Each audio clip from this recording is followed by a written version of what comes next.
welcome along to another episode of Sweet Tea and Coffee. And this is not just any episode. This is a part two. This is a part two. Yeah. Those are always my favorite. Blake, do you love part twos? I love multiple part parts. twos. Yeah. It's like, and we knew that Janis was going to be a two-parter. You know, in all honesty, so many of our guests could be two-parters. There's so much to say, but we were really excited to, and we knew with Janis we wanted to cover a lot of ground. She's been through a lot and has some amazing stories to tell, and we knew we wanted to cover a lot of ground, so we invited her in for a two-parter. She's been gracious enough to sit down with us and to spend a few hours with the Sweet Tea and Coffee gang. Yeah. So it's been a ton of fun. So here's the deal. This is it. This is episode 66. Yeah. This is the conclusion to season 3. Get out your shed a tear. Tissues. That's right. Shed a tear. If you're not crying already, you'll be crying by the end of this episode. It's so good, and we are super grateful that you guys have been listening to us and these stories. These are incredible stories. They've been powerful to sit in the room and to hear people tell. I hope they've been impacting you. There is certainly more to come. We'll tell you a little bit more about season 4 at the end of this episode, but this is part 2 of our interview with Janis Robertson.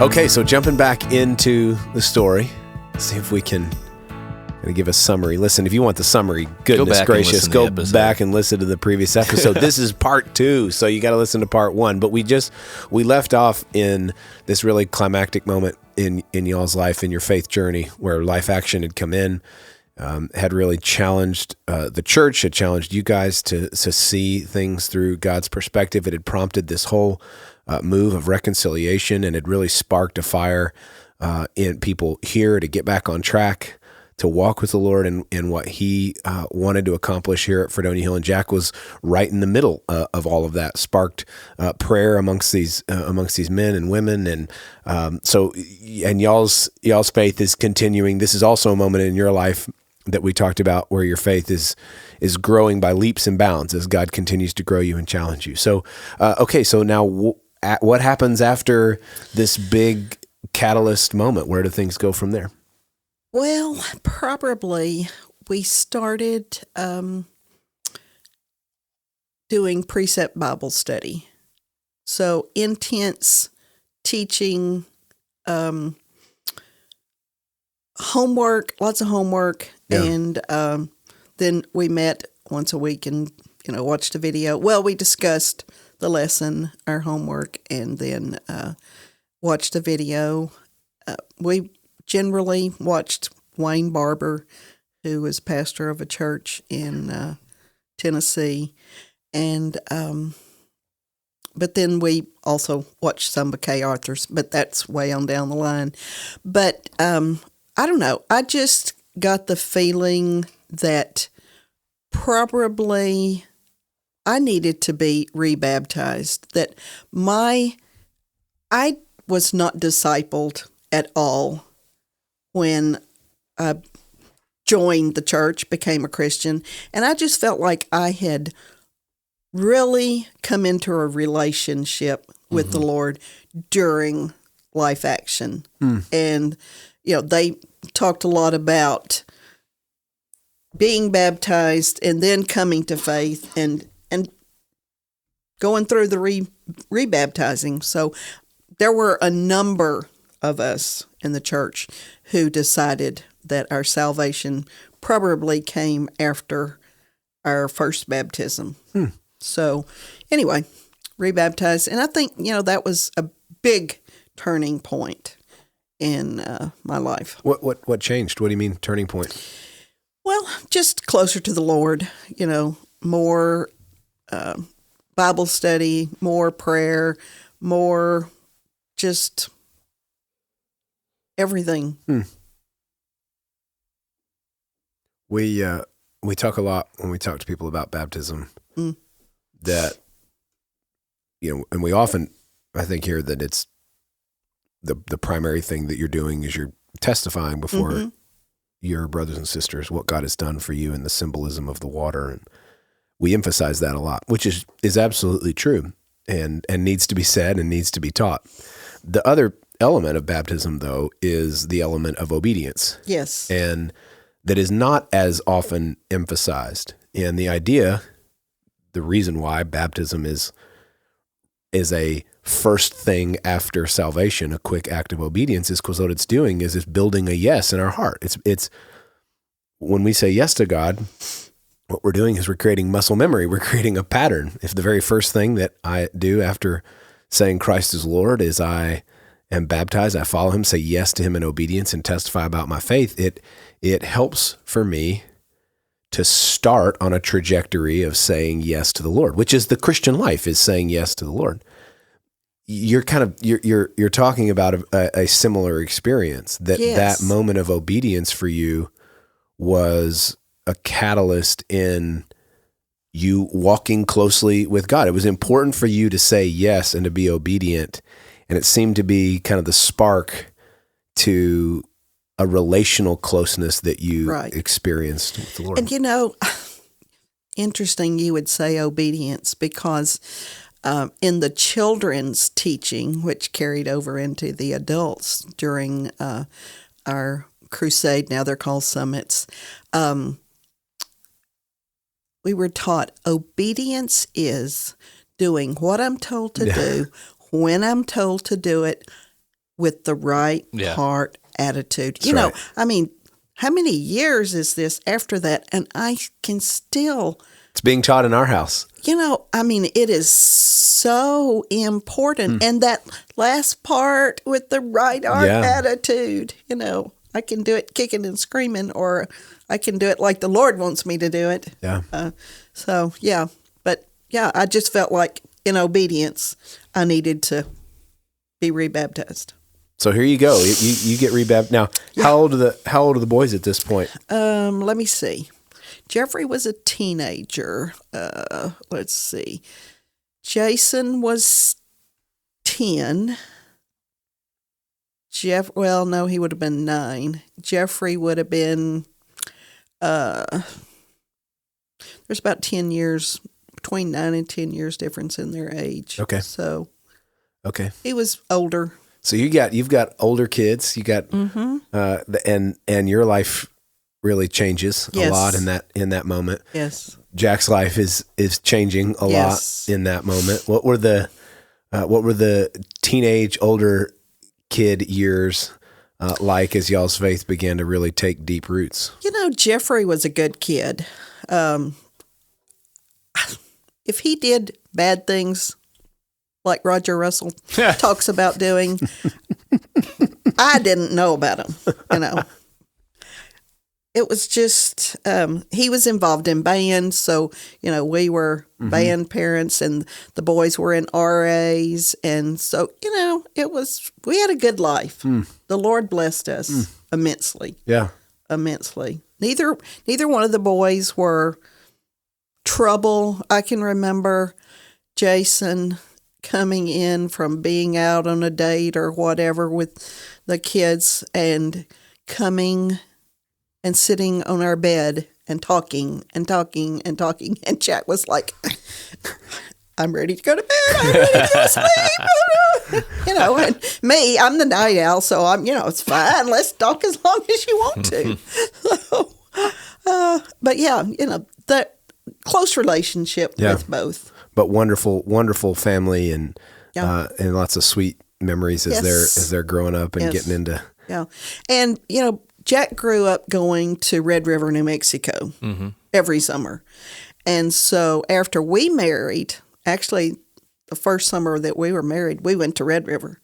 And that started something almost every year we went.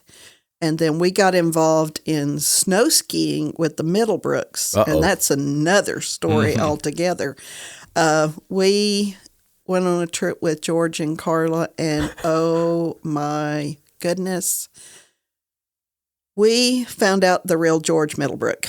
Okay, surely there's a good story in here. You cannot leave us like that. No. Will the real George Middlebrook please stand up? Oh, just, dry sense of humor. Lots of fun. Now, was that the catalyst for their friendship? Because Jack and George become really, really good friends. I think they probably were, well, I don't know. Everybody knows everybody at church, and they were in our Sunday school class and everything. But Carla and I were teaching GAs at that time. Okay. And I don't know, somehow we got to talking about skiing, and we came up with this idea that we would all go skiing together. So we did. And we got, this was, it ended up, we went in January, and I don't even know where we went now. Oh, we went to Angel Fire. Okay. Yeah. We got a deal that was like $99. It was called Whoosh. Skiing Whoosh. Yeah, okay. And we stayed in condos right at the base. We ate at the country club. It wasn't a long trip, 3 or 4 days. But, that's probably was the catalyst for our families becoming really close. Yeah, when I hear the word whoosh and I think about skiing, all I think about is the trauma of falling down the mountain. That's the sound I made quite a bit. Whoosh is Kendall going head first into the snow. It's just the first time we went skiing, we went with Dave and Janis Miller. And we went to Steamboat Springs because they had relatives there. And I can remember it was spring break, and it was horrible. It was horrible. We dressed for freezing cold weather, and it was we were, of course, taking lessons, and it was probably 70 at the base. Wow. Yeah. So, I'm sweating. Yeah. And it's hard, and I'm falling. Yeah. And that was my skiing experience. Oh, it was horrible. And when we got back to the condo, I said, y'all can do whatever you want to. I am never going skiing again. I've said those same words. Yeah. Yeah, we all have that in common. That's really funny. The thing was, Jack didn't have any trouble. Of course, he's pretty athletic. But it snowed that first night, and so then the next day, we got our skis waxed. Guess what?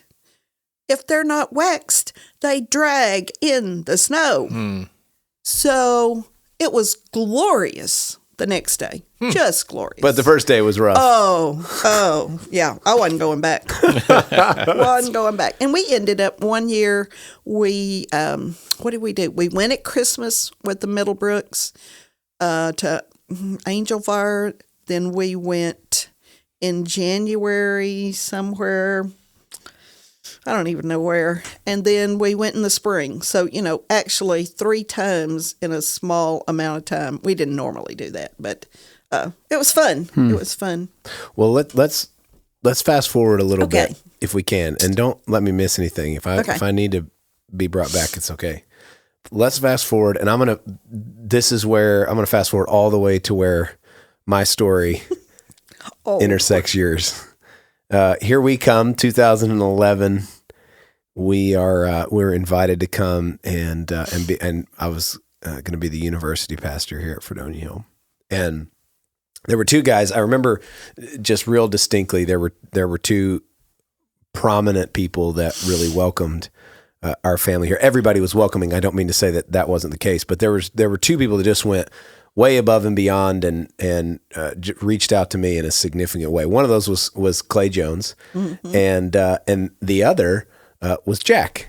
And I'll never forget, I'd been here maybe a month or 2, not very long, and Jack, being as inquisitive as he was, he wanted to hear your story. He wanted to really ask you questions. He was always asking me these tricky questions. I remember one time I was walking down the hall and he pulled me in. He was about to do a Sunday school class and he pulled me in and he goes, "Hey, do you think dogs go to heaven?" Like, Jack, what? I mean, what are we talking? Like, give me a second to think about. I don't know, And anyway, but he invited me to lunch, and it was really the beginning of our friendship. He invited me to lunch. I don't remember what the place was called. It's where Matt's favorite place is. The Good Bites is now over by Knack Burger. It's changed so many times. Yeah. It was a grill of some sort. Anyway, so my first real encounter with him was at that lunch, and he had a million questions, and but the thing that was so obvious just from the very, very, very, very, very beginning was his love for me, which I didn't know where that came from because he didn't know me, but he loved me, and his generous spirit. I immediately knew from that first conversation that if I ever needed anything, I could call him, and his love for the Lord. Those things were obvious in that first lunch. Well, not long after that, so Lindsay and I made a pretty quick phone call. I told Lindsay, I said, "You got to meet Jack and Janis. If our lives are gonna get better, if we're gonna grow in the Lord, they've got to be part of it. They're gonna be huge for us." So we called you guys, and this has been that would have been probably 2012 sometime, and just said, "Look, we are young and don't have any clue what we're doing. Will you just be our friend? Will you two just invest in us and be our friend?" And it sparked many more lunches and dinners and times on our couch. Y'all would come over after we put Shallow to bed and just be with us and chat with us, encourage us, and that's where our relationship really started. So I had the gift of getting to know you guys in that way, both of you. We had the gift of getting to know you and Lindsay. You had the task of getting to know Lindsay. No. So I want to ask you this, because that was such and will always be for the rest of my life, always be a really important part of my story, was the way that you guys have always invested in us. But where did that come from? Because as I hear you talk about your story, I think about that Red Barn Sunday School. That's what I've now called it, I guess. Yeah, that's what it was called. There's something there where you are intentionally investing in the next generation. We certainly experienced that as a young pastor in ministry, but also as a couple. You guys were investing in our marriage. You were investing in us as parents, as people. And it's something that you are constantly doing. You're talking about going to the mom's night in. You're constantly involved in college ministry stuff. It's this drive to invest in the next generation. I think about Psalm 71 that says, until I'm gone, let me invest in the next generation so that they proclaim, Lord, who you are. Where did that come from? Why have you guys always made that a huge part of your life? Did we start life groups or community groups, whatever you call them, after you got here? Maybe it was simultaneous. I feel like either they were in their infancy or started shortly after we got here. It may have been before, because I remember Tice Bradley being involved in the community groups, life groups, we called them, I think, then. And I can remember saying to Jack, "Well, do you think we ought to volunteer to host a group?" And he was like, "Well, yeah, we probably should." And so, it has just gone from there. Yeah. And I think at that time, maybe we were doing adults. It was more like invite your neighbors. And right. we had multiple groups that way. And then I'm sure after we got into really knowing you, we got pulled into college. And now I'm hosting 20s and 30s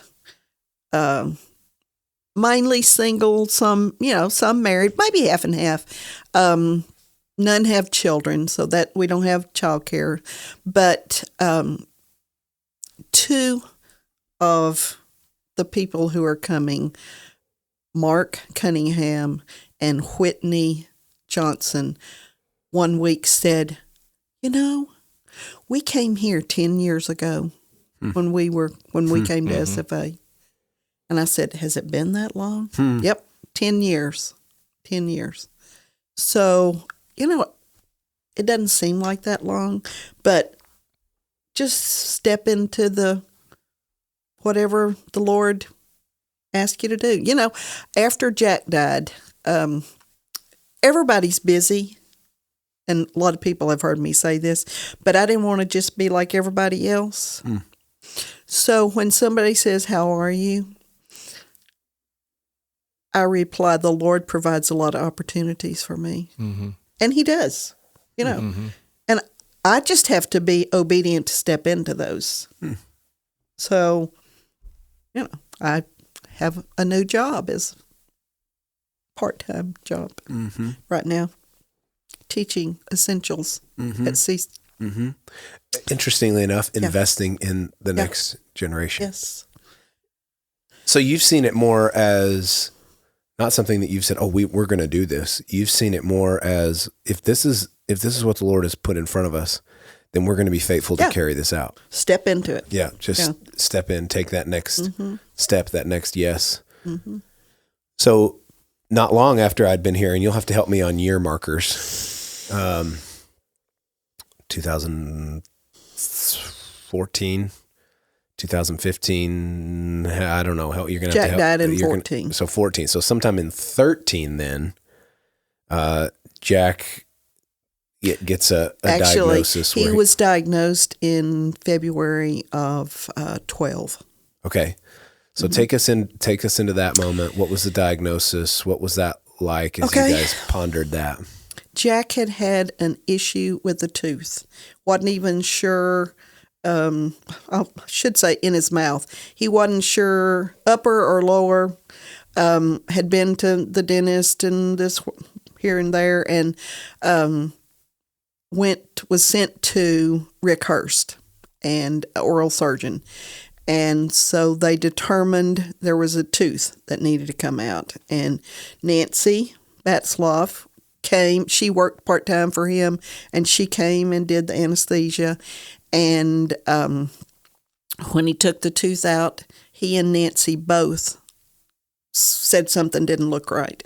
So he sent it off with some tissue, came back as a diagnosis of squamous cell carcinoma. I don't even remember the stage. I think it was like stage 3 or stage 4. He was basically jaw cancer. He was the least likely person to have jaw cancer because he didn't smoke, didn't chew, none of the tobacco stuff. So, we don't know. The Lord. It was just one of those things. But I can remember, well, I won't say that. He had surgery in a few weeks. He told us that, he said, you're going to have surgery. And, well, okay, where do we go? And when he gave us that diagnosis, I'm a crier. If your voice breaks when you're preaching, or when George Middlebrook is praying and he gets that little quiver in his voice, I'm gone. The tears start flowing. Yeah. You can, anybody who wants somebody to cry with them, I'm right there. I'm right there. Ready. When he gave us that diagnosis, I never shed a tear. That's the Lord. Wow. That was the Lord. So anyway, he said, well, you can go to MD Anderson and you'll be a number. If you had a lot of things wrong with you, I would send you there. You don't have anything wrong with you other than this. So we said, okay, then what do you recommend? And he said, well, Shreveport. They have a good doctor there, and this is what he said, it will be the boutique experience. So, and, we said, okay, what do you recommend? And he said, well, I really recommend Shreveport. So we got an appointment with Dr. Golly, who was a well-known oral surgeon. And February the 22nd, he had surgery in Shreveport. We had a huge entourage of people. Jack's sisters came. One of his nieces, I don't know, Sandra Stripling, the Middlebrooks, David Cooey, of course, the boys, the waiting room. We took up a waiting room. That's just the way that was. And the surgery started early in the morning, and at noon, the surgeon, Dr. Golly, came out and said, well, we have taken care of the jaw. We've taken the bone out. They were going to remove the bone, put in a titanium plate, take a bone graft from his leg to also use. So after they got the jaw bone out, then the next stage started. Another doctor, actually two, came in to do the leg and put the tissue in. Yeah, rebuild. Oh, my goodness. So it was like 10 o'clock that night before we saw him. Wow. Yeah. Take us into, because, now hearing the whole story, you've been, in some ways, you've been through this before, where your husband is in a dire place. Did you ever, when you got that diagnosis, was there ever a moment when you went, oh my goodness, here I go again, or what's this going to be? What was your thinking like? I just think trust in the Lord. I knew no matter what happened, it was going to be okay. Already been through losing a husband once, survived that. But, had no idea what would happen. We, really thought maybe he would have good results. And he did. That first surgery, everybody was amazed that he had no outward blemishes. You just couldn't see what was done. Now, in, November of 2013, we went back for a checkup. We were, going back and forth for checkups. And as the doctor is about to walk out, they put the x-rays up, on the screen, and he's looking at it, and he said, oh, we haven't made an x-ray since you first came in. We need to make an x-ray. So they did the x-ray right there, and he looked at it, and something's happened. The the screws either backed out and allowed the titanium plate to break, or the titanium plate broke and the screws backed out. So basically, he had to have surgery again. And this time, the doctor said, well, his bite is off, and probably because of the jaw. He was he had a feeding tube for over a year. So lots of interesting things we learned and went through. So they put what looked like braces, but not braces. The sharp points were pointing into the gums. Very, very painful, very painful. When, and this was a day surgery, we came home and Jack looked horrible, and it got worse from there. He had 2 black eyes. It was horrible, horrible. Quite a change from the first time. Right, yeah. So he survived that. But then in he had that all on for about 2 months. And he started having pain in his groin. And, they would say, well, yeah, it's your back. And, we did all of this, going to doctors, neurosurgeons. And one of the neurosurgeons said, oh, yeah, I can fix that. But there's some other things I want to do, too. And we're like, not doing that, not doing that. So we went to Tyler to spine and joint clinic there, and the doctor, we saw old doctor who had actually done surgery on my dad years and years before, and he said, I know what it is. Yep, I understand. And so they did like a muscle test to see, or nerve test to see about the nerves in his legs, and they did both legs so they could compare. The one, it progressed down his leg from his groin down. And he was in extreme pain and just could not get relief. And after the test, they said, well, that's not the issue. So they did an MRI and a CT scan. And that's when we got the call that he had lesions on his liver, lesions on his kidney. He had a metastasis in his back. And so our doctor here said, I really think you probably are dehydrated, and I'm going to put you in the hospital and we'll do some pain management. Mm-hmm. So he put him in the hospital. This was in June, 1st of June.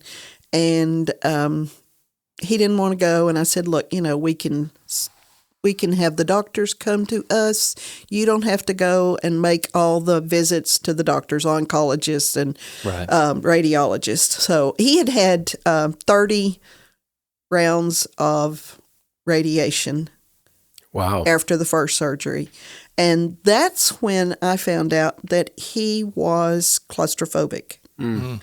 And I said, how did I not know that? And he said, I never put myself in a position where I would be. Mm-hmm.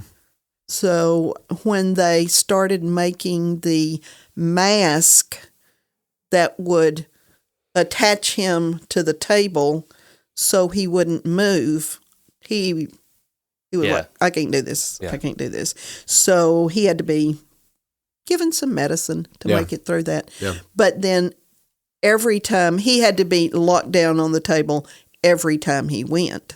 So 5 days a week for 6 weeks. So he usually took something to just calm down. So now you get news that it's all over the place. Yeah. So he went into the hospital. They always do a chest X-ray. He had a orange-sized tumor in his upper lung. So, it's more than just one place. Yeah.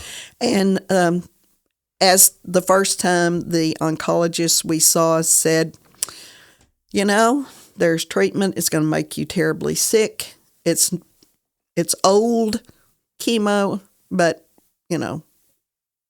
Jack said, nope. And same thing, we can do that. It's maybe we'll help a little bit.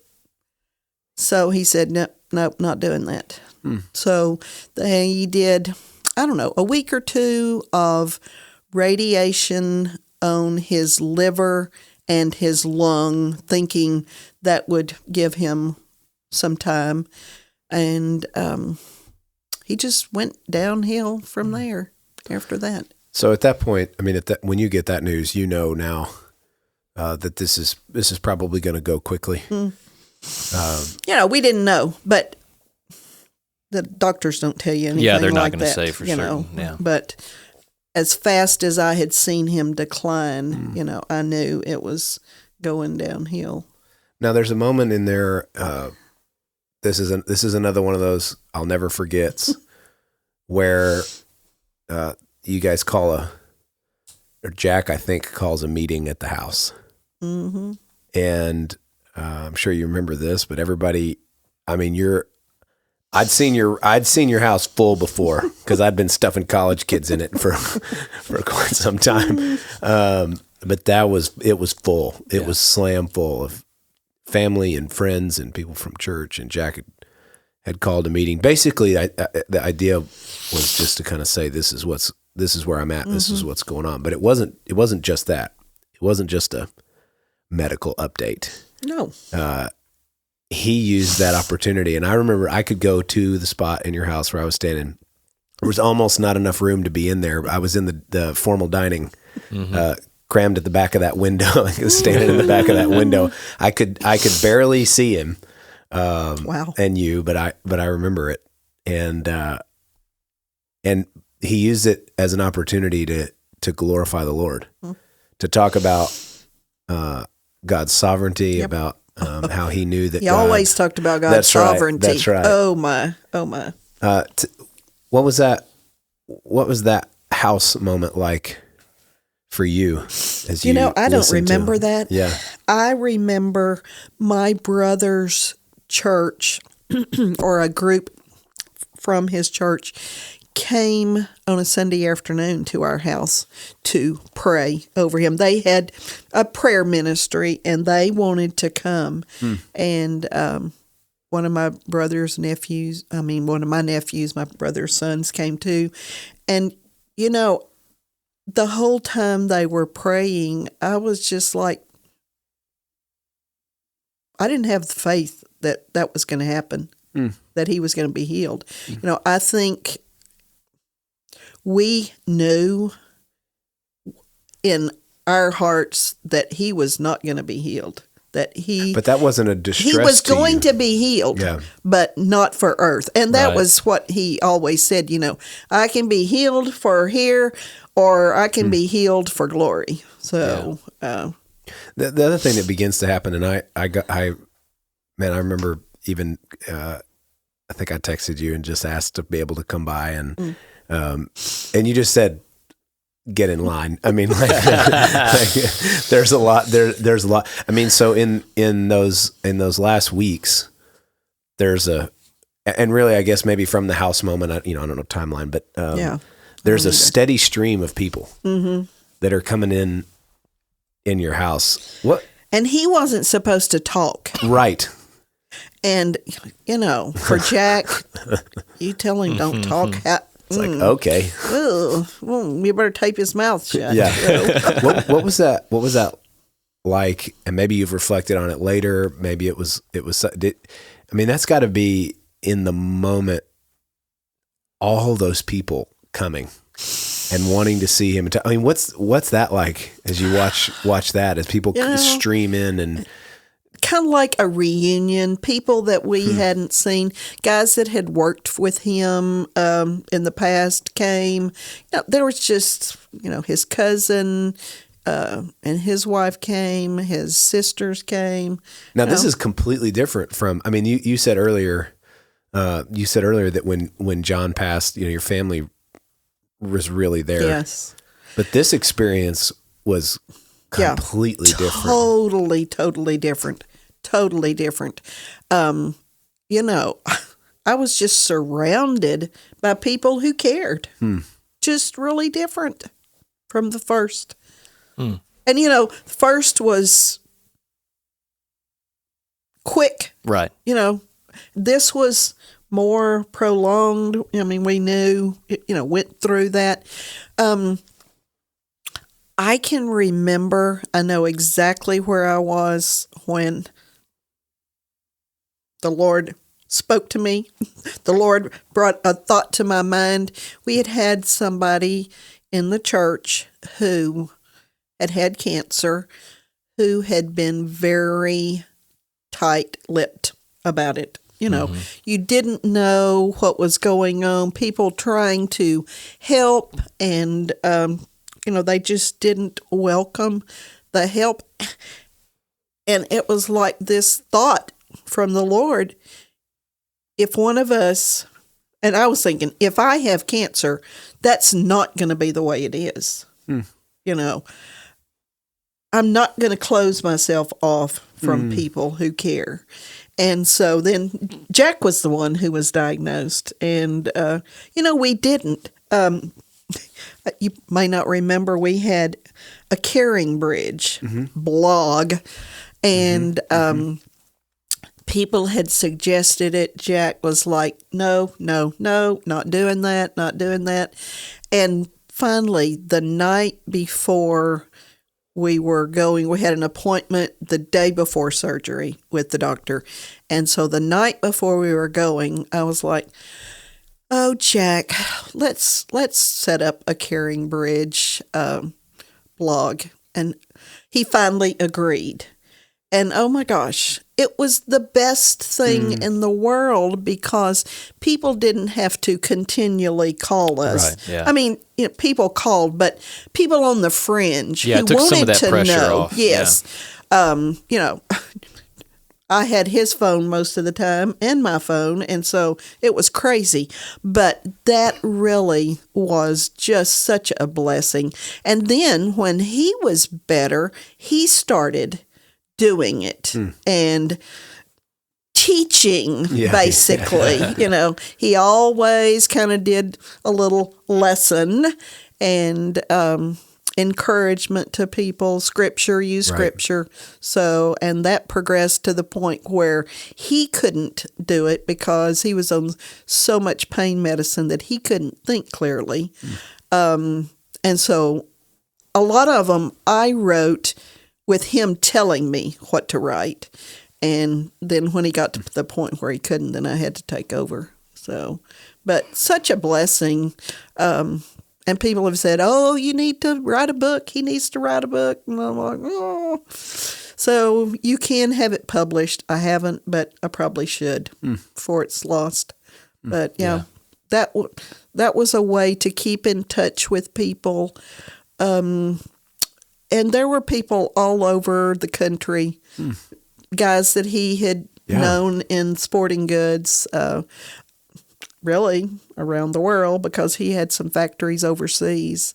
So it was a good way for people to keep up with what was going on. I recommend it totally. Well, I want to kind of bring it to somewhat of a close. There's a couple things I want to still talk about, but that was he passed in 2014. Is that right? 2014. We're in 2022.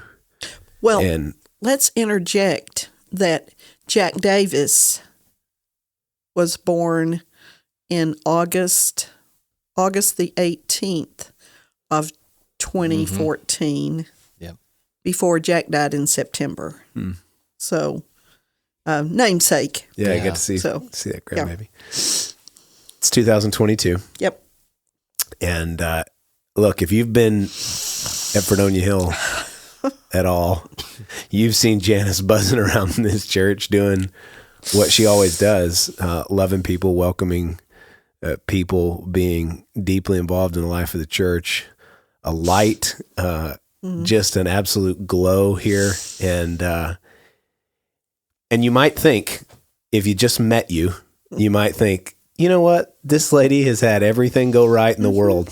And she has, no wonder she's so happy there, but you listen to your story and that's not the case. You've been through a lot. Yeah. And yet you exude the joy of the Lord. I think that, people, when tragedy strikes, people seem to go one of two directions. It either totally shuts them down, or they move through it. Mm-hmm. You've moved through it, and not just moved through it. You haven't just survived, but again, you're a light and a joy. What do you credit that to? What do you make of that you are where you are despite what you've walked through? Well, it's just the Lord. I tell, I talk to some ladies frequently, and they're complaining about what's wrong with them, and they're like, oh, I just don't know if I'm going to church. I just don't feel good. And I understand that after having shingles and being left with some post-herpetic pain. But, I tell them, You can stay at home and be miserable, or you can come to church and be lifted up, forget about your pain. So I think being involved in church and friends and getting to know people, not just sitting in a pew, coming in, sitting once a week, go home after the service. I got to put in a push for Sunday school, because that is the heart of the church. That's where you really get to know people, and just don't sit, get up and meet somebody new. I got on the sniper squad. Don't tell our secrets. Yeah. So recently I was asked to snipe. So I just do what I'm asked to do. Yeah. If you need me to go, I volunteer Kidville check-in, nursery check-in.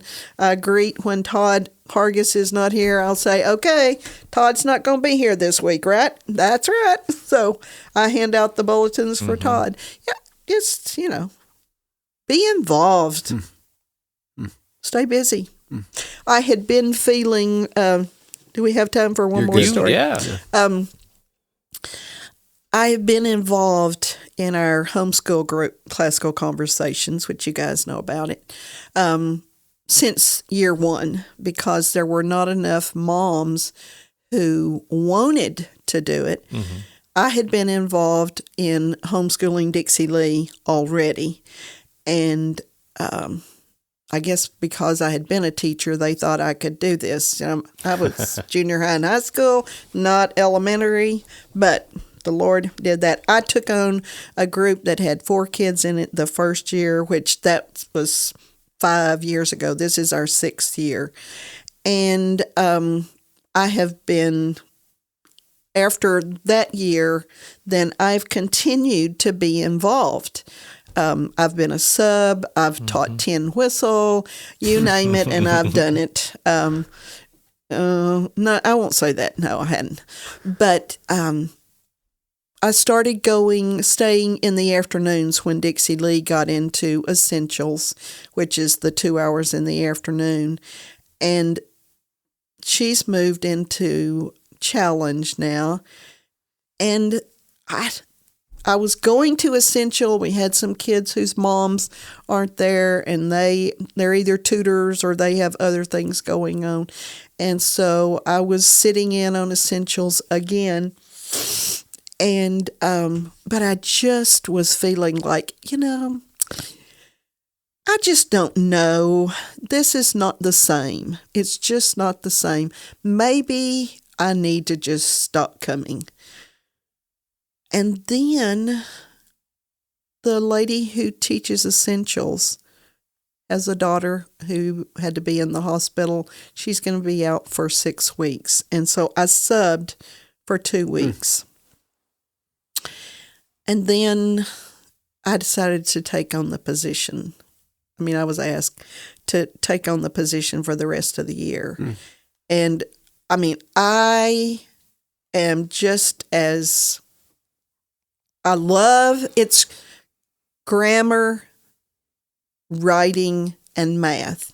I'm okay in the grammar and the math, but the writing is not my thing. I might have majored in English, but I didn't major in writing for sure.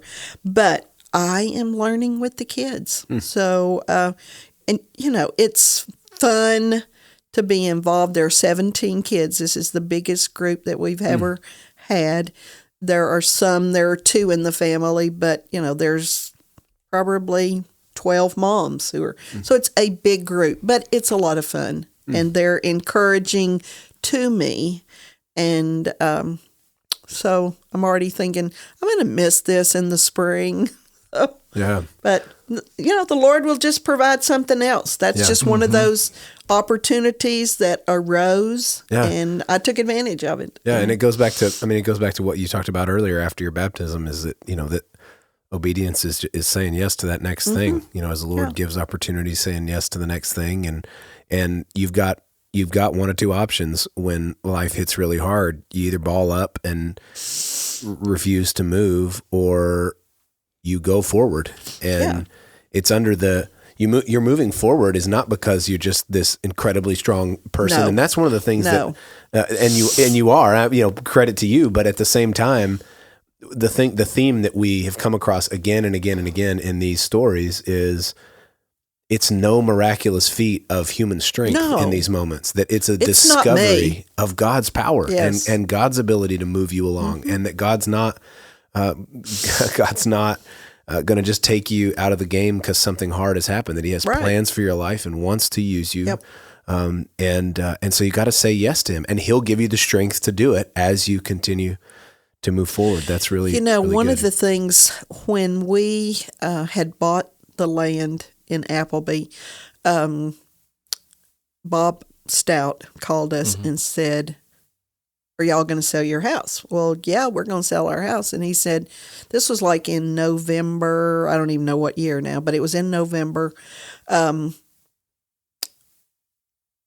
he said, "I think I know somebody who will buy it." Well, it was a new vet that had come in with him, and she wanted the house. And I'm like, oh my goodness. And when he left, I walked into the kitchen.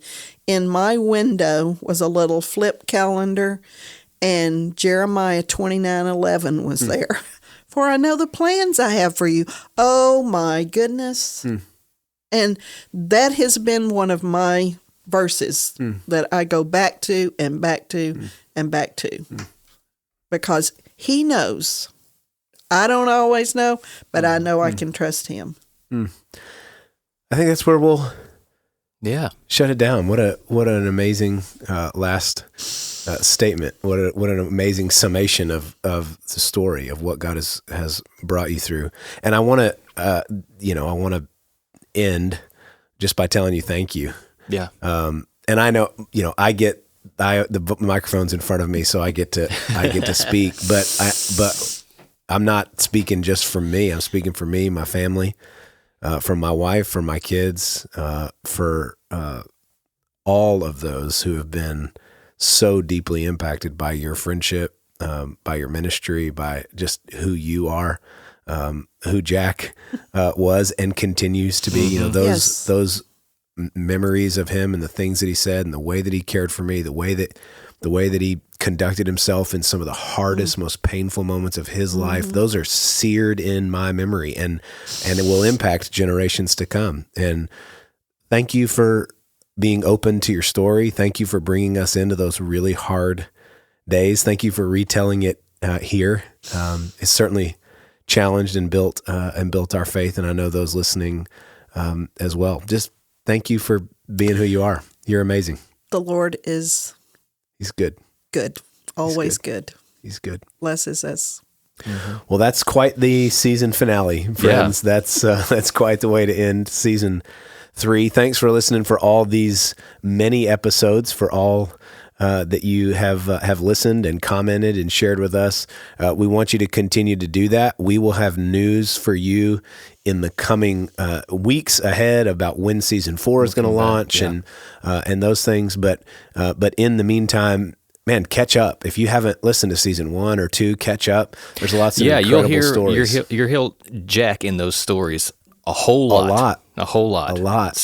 So, and then as you do listen, even while we're on a break, as you listen, let us know what you're thinking. Let us know how these stories have impacted you. You can email us if you've got suggestions. Yeah, that would be great. I would love to get a fresh new batch of who you want to hear from, suggestions, that would be stories really that great. Are out there. We love to get those. I've got a running list right now that I'm after, and targets. It's the dreaded text message that people get. Janice got from it, and they always say, "Well, why do you want to hear from me?" Or Janice said that she wasn't even sure she wanted to come on, so we had to kind of get her. We coaxed her. Yeah. But the other thing we would say to do, man, okay, we've been doing this for 60 some odd episodes. Go to lunch with somebody. Yeah. In this season break, go to lunch with somebody. have coffee with somebody. Sit on the front porch, sit on the back porch, whatever porch is your preference. But sit down with somebody, ask them questions about their life, learn from somebody else, hear how God is at work in the lives of others. You will be encouraged. Friendship and relationship will grow deeper. Make that a point. You're going to have all sorts of opportunities over the holidays, over Thanksgiving and Christmas to do that. Make it a point to really spend time and get to know those around you and see how God is at work in their lives. But thank you so much for all the listening you've done, for the support of the show, and we will see you in season 4 next year. Adios.